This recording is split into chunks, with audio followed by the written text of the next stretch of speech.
বিশিষ্ট সাহিত্যিক ও কবি সুনীল গঙ্গোপাধ্যায়ের লেখা একটি বিখ্যাত কবিতা আজ আমি পাঠ করে শোনাব। কবিতা আমরা যারা ইটচাপা হলুদ ঘাসের মতন।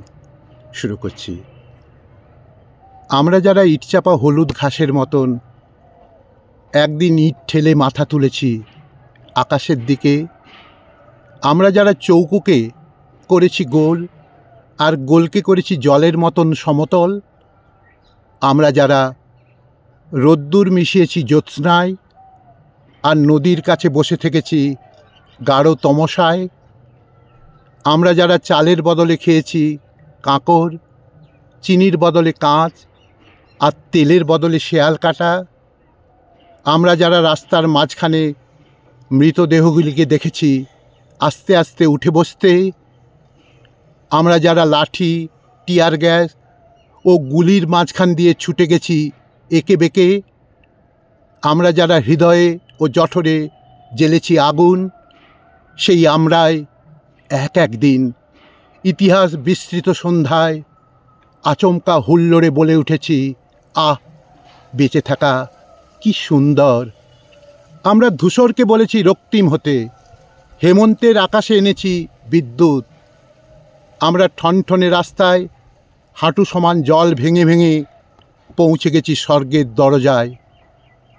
আমরা নাচের তাণ্ডব তুলে ঘুম ভাঙিয়ে ডেকে তুলেছি মধ্যরাত্রিকে।